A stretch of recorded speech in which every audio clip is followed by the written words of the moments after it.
Assalamualaikum warahmatullahi wabarakatuh. Perkenalkan, kami dari kelompok 1 ingin mempresentasikan tugas IPS buku Masa Praksara.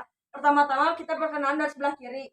Perkenalkan, nama saya Muhammad Farel Sandra Haris. Perkenalkan, nama saya Taya Almadari Fadilah. Perkenalkan, nama saya Aran. Perkenalkan, nama saya Aditya Rifki Ramadan. Perkenalkan, saya Zerofan Nurafi. Perkenalkan, nama saya Daifa Sadia Ivana. Perkenalkan, nama saya Siva Abdullah. Perkenalkan, nama saya Ruby Rizani Somi Gunawan. Perkenalkan, nama saya Kejaran Fatir.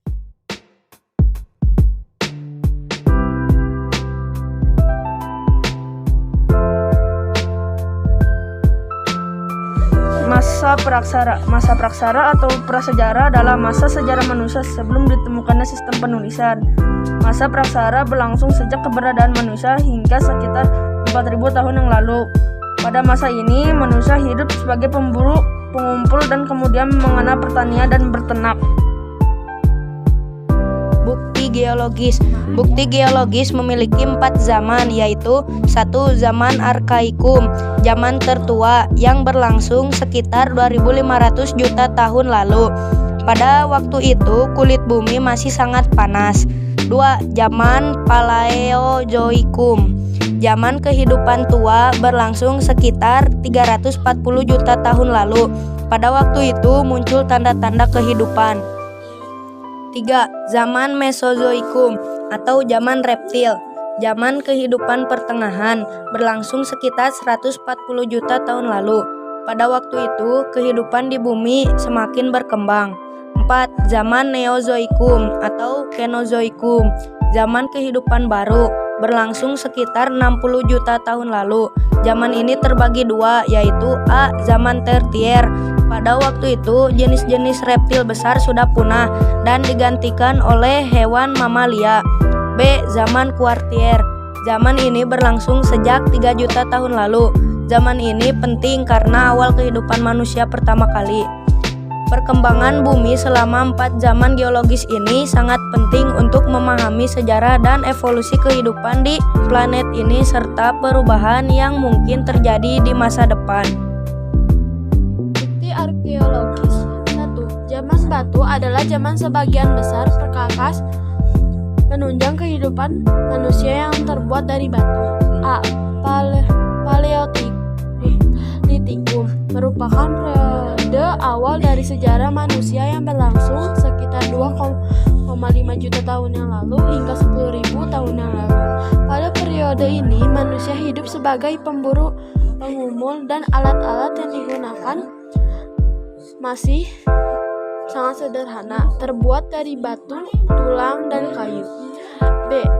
Mesolitikum adalah periode transisi antara Paleolitikum dan Neolitikum yang terjadi sekitar 10.000 hingga 5.000 tahun SM.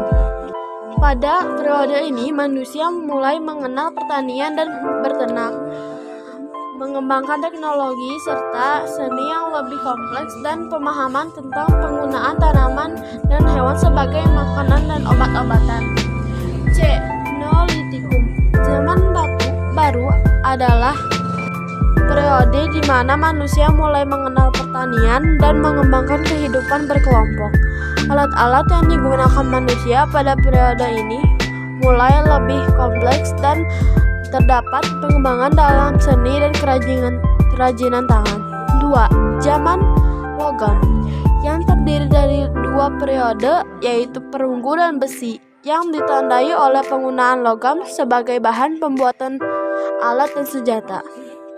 Perkembangan teknologi juga semakin maju pada periode ini dan manusia mulai menciptakan sistem penulisan dan kebudayaan manusia yang lebih kompleks. Perkembangan kehidupan masa ini dibagi menjadi beberapa tahap: masa terburu dan mengumpulkan makanan, masa bercocok tanam, serta masa perdagian. 1. Masa berburu dan mengumpulkan makanan.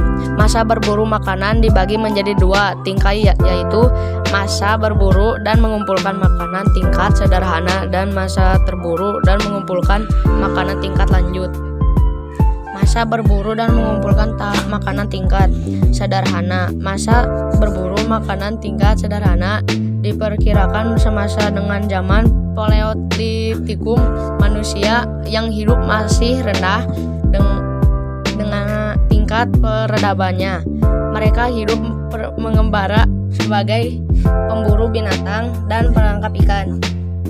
Kehidupan ekonomi. Kehidupan manusia pada masa berburu dan mengumpulkan makanan tingkat sederhana masih sangat bergantung pada alam. Jika sumber makanan di sekitar tempat mereka menipis atau sudah habis, mereka berpindah ke tempat lain. 2. Kehidupan sosial. Mereka selalu berpindah-pindah tempat mencari tempat tinggal baru yang banyak terdapat binatang buruan dan bahan makanan. Manusia pada masa berburu dan mengumpulkan makanan tingkat sederhana hidup secara berkelompok yang tersusun dari keluarga-keluarga kecil. Anggota kelompok yang laki-laki melakukan pemburuan dan yang perempuan mengumpulkan makanan dari tumbuhan-tumbuhan serta hewan-hewan kecil. 3. Kehidupan budaya. Pada masa ini manusia sudah mampu membuat alat-alat sederhana dari batu atau tulang dan kayu. Alat-alat yang dibuat masih berbentuk kasar. Alat-alat tersebut antara lain adalah sebagai berikut. Alat-alat batu ini terdiri kapak perimbas, kapak penetak, pahat, genggam, dan kapak genggam. B. Alat serpi yang digunakan untuk pisau, peraut, gurdi, mata, panah, dan untuk menguliti umbi-umbian. C. Alat dari tulang dan kayu. B. Masa berburu dan mengumpulkan makanan tingkat lanjut. Masa berburu dan mengumpulkan makanan tingkat lanjut diperkirakan semasa zaman Mesolitikum. Manusia mulai hidup menatap walaupun hanya untuk sementara waktu dan mulai mengenal cara bercocok tanam sederhana. 1. Kehidupan ekonomi. Manusia pada masa berburu dan mengumpulkan makanan tingkat lanjut sudah mengenal cara bercocok tanam dengan sistem berladang. Selain berladang, mereka juga memelihara dan mengembangbiakan binatang. 2. Kehidupan sosial. Kehidupan manusia pada masa ini masih dipengaruhi oleh cara hidup pada masa sebelumnya. Lalu, manusia secara berkelompok mulai hidup menatap dengan memilih sebagai tempat tinggalnya. 3. Kehidupan budaya. Selama bertempat tinggal di gua, mereka melukiskan sesuatu di dinding gua yang menggambarkan suatu pengalaman. Lukisan ini dibuat dengan cara menggores pada dinding atau dengan memberi warna merah, hitam, dan putih. Bentuknya ada berupa gambar tangan, binatang, atau bentuk lainnya. 2. Masa bercocok tanam.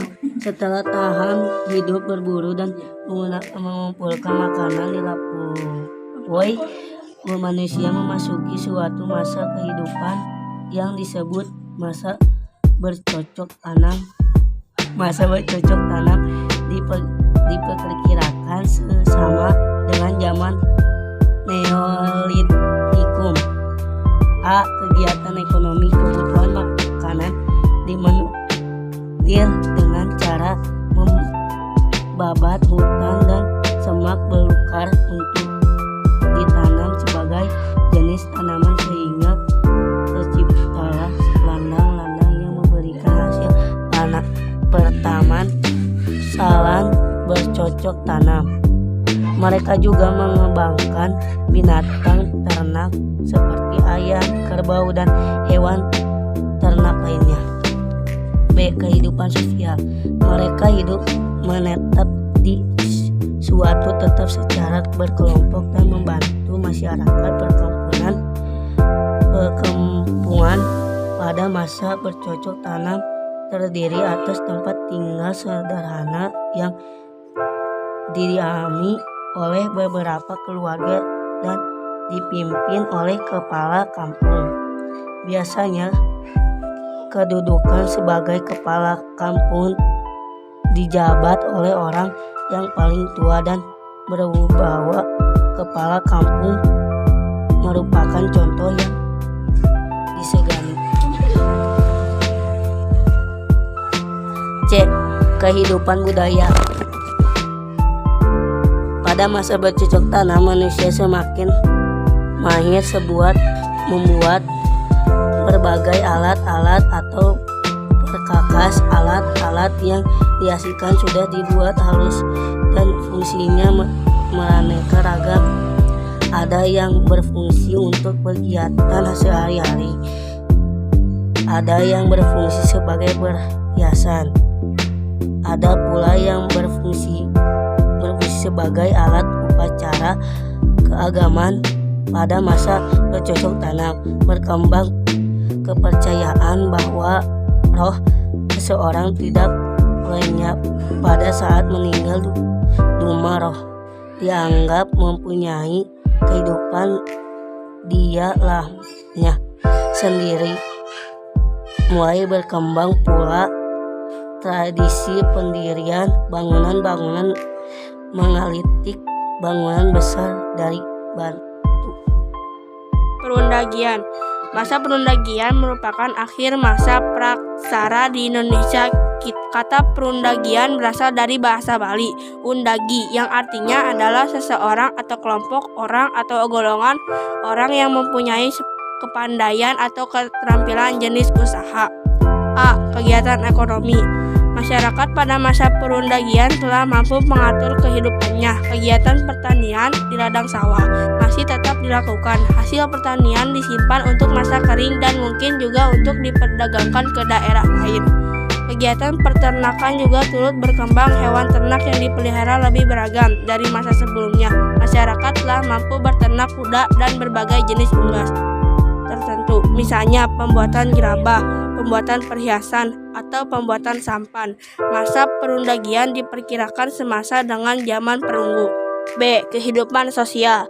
Masyarakat pada masa perundagian hidup menetap di perkampungan yang lebih besar dan lebih teratur. Perkampungan ini terbentuk dan bersatunya beberapa kampung hingga jumlah kelompok penduduk bertambah banyak. Masyarakat tersusun dalam kelompok yang beragam. Ada kelompok petani, ada pedagang, ada pula kelompok undagi atau pengrajin tukang. C. Kehidupan budaya. Kepercayaan yang berkembang pada masa ini melanjutkan kepercayaan pada masa sebelumnya. Masyarakat meyakini bahwa arwah nenek moyang berpengaruh terhadap perjalanan hidup manusia dan masyarakatnya. Oleh karena itu, arwah nenek moyang harus selalu dihormati dengan melaksanakan berbagai upacara. Pada masa ini berbagai bidang seni seperti seni lukis, seni ukir pahat, seni patung, dan seni bangunan atau arsitektur mengalami perkembangan. Hal yang menunjukkan perkembangan ini diantaranya adalah meningkatnya pemahatan area dan pendirian bangunan batu untuk pemujaan. Nilai-nilai budaya masa praksara di Indonesia. A. Nilai religius, kepercayaan. Mereka meyakini bahwa kejadian-kejadian alam seperti hujan, petir, banjir, gunung meletus, atau gempa bumi adalah akibat perbuatan roh halus atau makhluk gaib. Untuk menghindari malapetaka, maka roh halus atau makhluk gaib harus selalu dipuja. Kepercayaan terhadap roh halus ini disebut dengan animisme. Selain percaya kepada roh halus, mereka juga percaya bahwa benda-benda tertentu seperti kapak, mata tombak, atau benda lainnya memiliki kekuatan gaib. Karena ada kekuatan gaibnya, maka benda tersebut harus dikeramatkan. Kepercayaan bahwa benda memiliki kekuatan gaib disebut dinamisme. B. Nilai gotong royong. Masyarakat praksara hidup secara berkelompok. Mereka bergotong royong untuk kepentingan bersama. Contoh membangun rumah yang dilakukan secara bersama-sama. C. Nilai musyawarah. Masyarakat praksara telah mengembangkan nilai musyawarah. Hal ini dapat ditunjukkan dengan dipilihnya pemimpin yang dianggap paling tua atau sesepuh yang mengatur masyarakat dan memberikan keputusan untuk memecahkan berbagai persoalan yang dihadapi bersama. D. Nilai keadilan. Nilai keadilan sudah diterapkan dalam kehidupan masyarakat praksara, yaitu adanya pembagian tugas sesuai dengan kemampuan dan keahliannya. Tugas antara kaum laki-laki berbeda dengan kaum perempuan. E. Tradisi bercocok tanam. Salah satu cara yang dilakukan oleh masyarakat praksara untuk memenuhi kebutuhan hidup adalah dengan bercocok tanam. F. Tradisi bahari atau pelayaran.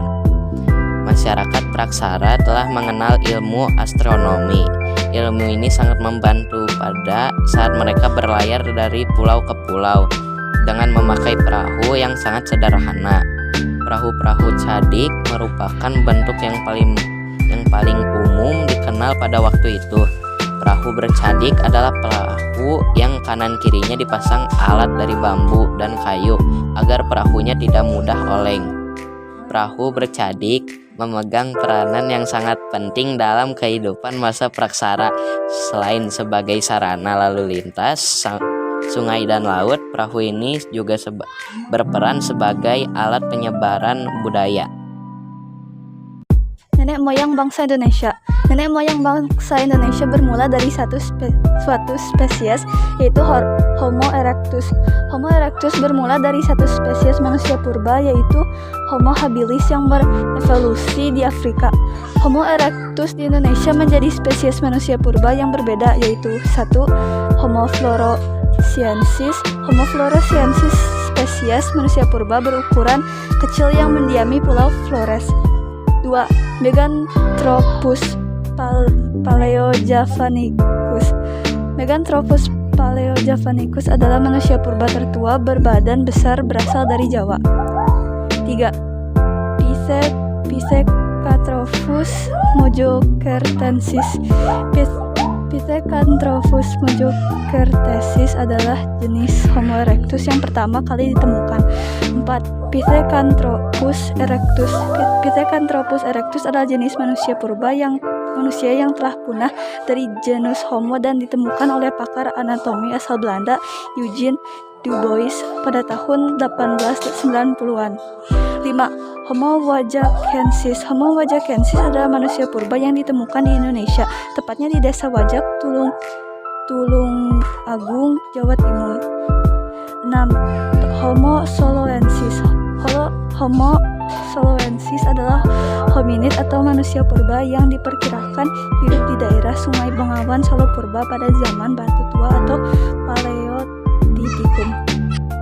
Tetapi Paul dan Fritz Saracen bersaudara mengemukakan bahwa penduduk asli Indonesia adalah suatu ras yang berkulit gelap dan bertubuh kecil. Ras ini pada awalnya mendiami Asia bagian tenggara yang saat itu masih bersatu dengan daratan pada zaman es atau periode glasial. Namun setelah periode es berakhir dan es mencair, maka daratan tersebut kemudian terpisah oleh lautan, yaitu Laut Cina Selatan dan Laut Jawa. Akibatnya daratan yang tadinya bersatu kemudian terpisah menjadi daratan utama Asia dan Kepulauan Indonesia. Penduduk asli tinggal di pedalaman dan penduduk pendatang tinggal di daerah pesisir. Penduduk asli inilah yang disebut sebagai suku bangsa Veda oleh Saracen. Orang Veda kemudian menyebar. Kedatangan pertama adalah Proto-Melayu, Melayu tua. Mereka dianggap sebagai kelompok Melayu Polinesia yang bermigrasi dari wilayah Cina Selatan, sekarang menjadi provinsi Yunan. Proto-Melayu bermigrasi ke wilayah Nusantara melalui dua jalur, yaitu jalur barat dan jalur timur. Jalur barat bermula dari Yunan, Cina bagian selatan, masuk Indochina, kemudian masuk ke Siam Timur dan mendiami wilayah Papua, Sulawesi Selatan, Kai, Seram Timur Barat, Flores Barat, dan terus ke timur sampai Kepulauan Melanesia. Ras lain yang menghuni Kepulauan Indonesia adalah Proto-Melayu dan Deutero-Melayu. Ciri fisik mereka adalah rambut lurus, kulit kuning kecoklatan, dan bermata sipit. Proto-Melayu dan Deutero-Melayu tiba di Kepulauan Indonesia dalam dua gelombang kedatangan. Gelombang Semenanjung Melayu Sumatera dan akhirnya menyeberang ke pulau-pulau di Indonesia. Proto-Melayu membawa perkakas dari batu kapak persegi dan kapak lonjong. Kapak persegi dibawa oleh Proto-Melayu yang bermigrasi melalui jalur barat, sedangkan kapak lonjong dibawa oleh Proto-Melayu yang bermigrasi melalui jalur timur.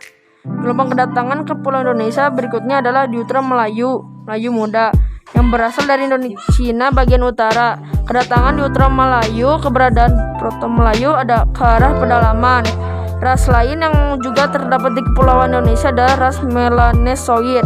Mereka tersebar di lautan Pasifik di pulau-pulau yang letaknya sebelah timur Irian dan benua Australia. kedatangan ras Melanesoid diperkirakan pada saat zaman es terakhir. Pada saat itu kepulauan Indonesia belum berpenghuni.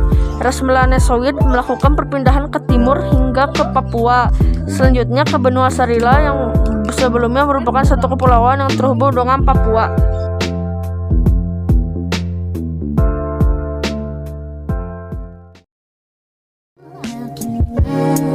You were a farmer and actor.